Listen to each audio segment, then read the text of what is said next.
I got to be in the buy. I was trying to get all the players tickets. Okay. Let me see. I said, Jen. Hey. Hello.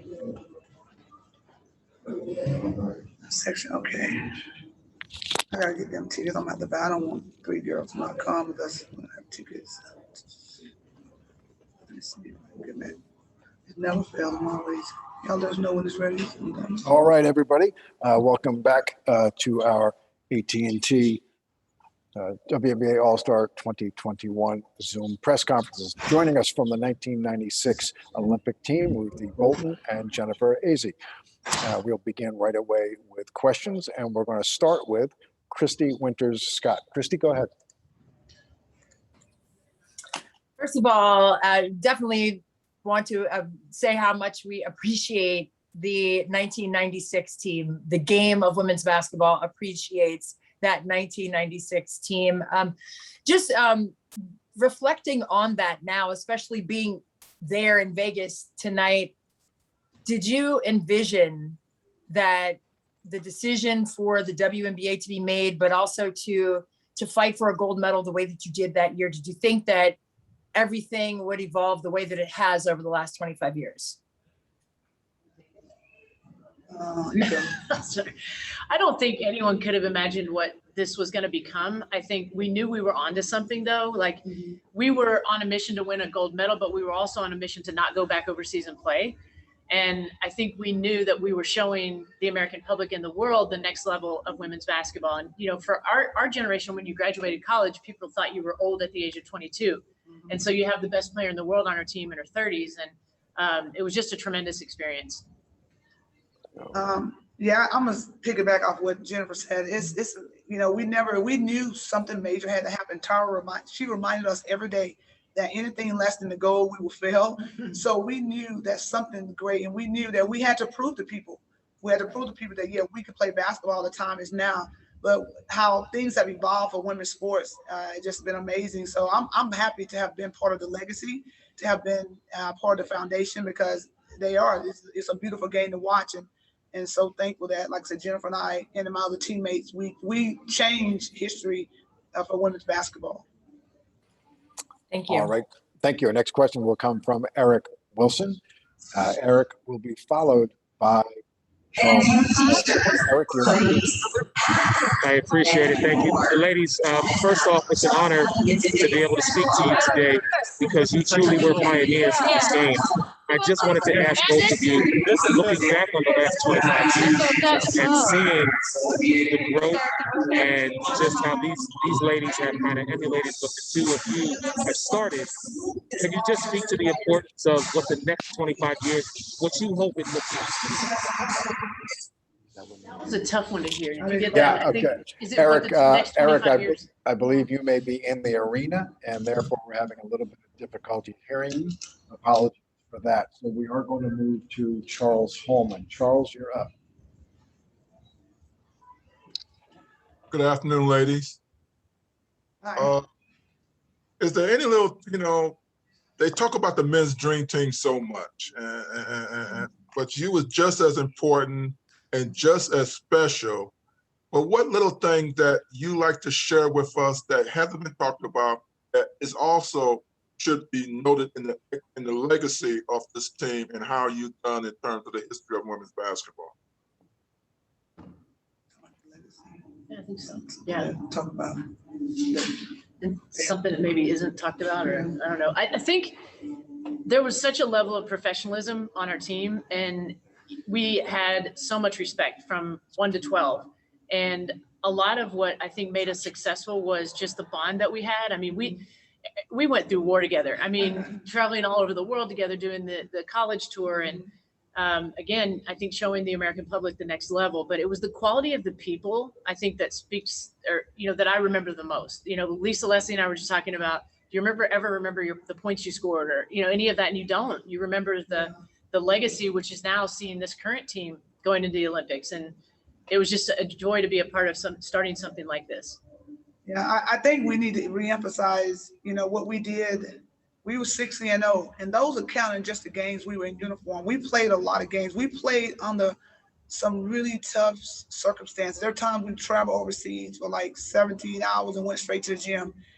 It was like there was no room for excuses, and really give props to, I know Tara Vanderbilt, who's a coach that's, was just remarkable, and she was very tough. She did it. It was her way or the highway, and it was, it was the fact that we did it in such a way that it wasn't easy. Because we won by 25, we won by a lot. We had a lot of challenges. There was games we won by 30, and we still had a hard practice because we didn't meet our team goals. We were working for perfection. Yes, That was like, yeah. listen, it was like no room for error, and that was the mindset. So to me, what we did that year it was just so amazing. And I know this sounds cliche, or it sounds like it was just yesterday. Really, the memory, it seemed like it was just yesterday. I wish I have my medal here out there in my bag, but I wish I could show it. I love traveling with my medals and showing people, showing the youth, because I want them to know that even though maybe they weren't born, they was a part, that we were doing this for them. We were doing this for girls, 1,000 girls that we've had an ability to impact. And so really the Olympics, what we did, and I know the Olympics is the biggest platform ever, but we did something off the court that changed lives too. All right, thank you. Our next question will come from Pepper Persley. Pepper, you will be followed by Ronald Wallace. Pepper, you're up. Thank you. I just wanted to touch on what you just said, and I feel like I'm one of those girls that you've impacted, and it means so much to be able to talk with you both today. So 2 questions for you. First, what does it mean to you to see how much women's basketball has grown and evolved since 1996? Well, it's grown tremendously, and we just got a chance to go in and talk to the current Olympic team, and just to see even like Sue Bird and Diana Taurasi and the way that they've carried on this legacy, and they have improved with the times as well. And the game is definitely more, I would say, more athletic. I don't know that it's maybe more skilled, because I think, like Ruthie said, our group was really reaching for perfection, and Tara made sure we got there. But the game has changed and evolved, and it's exciting to see where it is now. And I think it's exciting to really look at where it can go, because I think now with, just owners like Mark Davis here in Las Vegas, I mean, the owners that really, really care, it makes a big difference. And I think there's enough of them now that you have the right people getting involved, a great commissioner. And I think the sky's the limit. And we're really, we're living in a time where there's a real movement for women, people of color. And I think it's a prime opportunity to get behind the WNBA. All right, thank you. Oh, and then my last question for you both. What was the most fun aspect of winning gold in 1996? What was the what? Most fun. When was it? What was the most fun? Oh, I get that question a lot. What the most fun? It was so many memories. Like it was so many memories that was fun for me. Like even the travel, the hectic part of traveling, I embraced. I just indulged in every part of it. But I would say if I had to just pick out one thing, it was really after we won the gold medal in '96. I had a chance, and my mom had passed on at the time. I had a chance to take my medal off and take it and share it with my sister.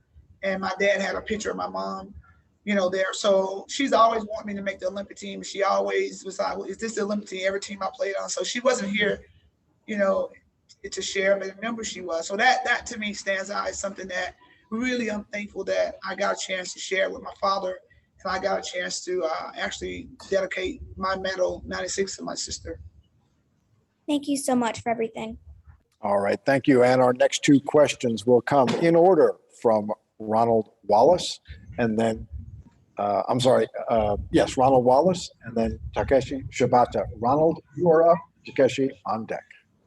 Good evening, ladies. It is remarkable for what the foundation that you guys laid down in '96 and so on for these young ladies coming up in the league now.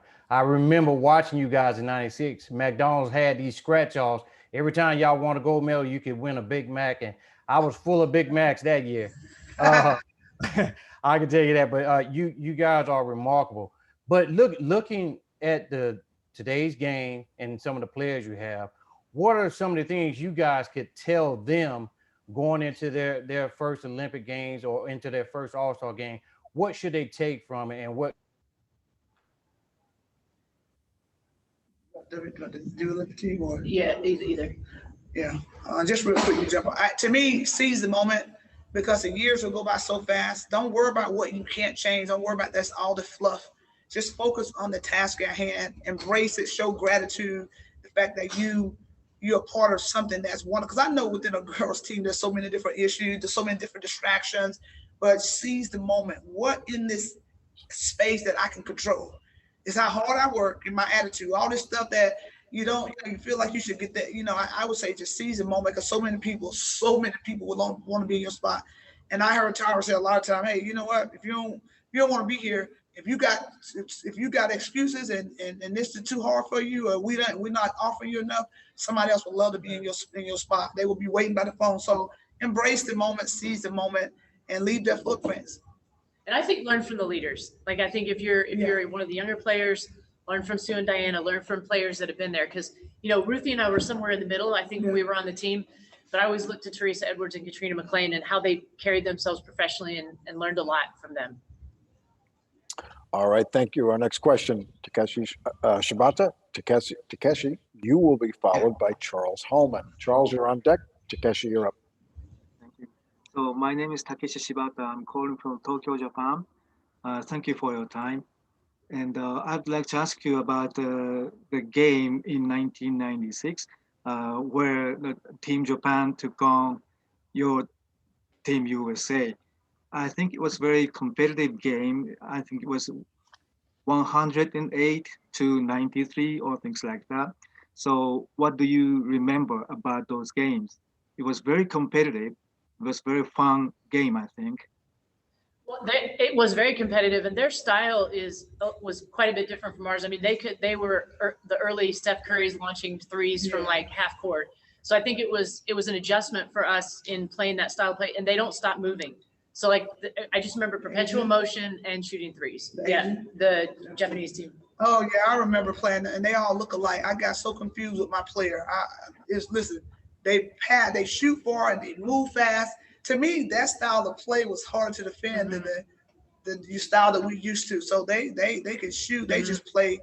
Man, they're tough. They're tough. You can't fall asleep on them. All right, Okay. our next Thank you so question much. will come from Charles Holman. This will be the final question for Ruthie and Jennifer. Charles, you're up.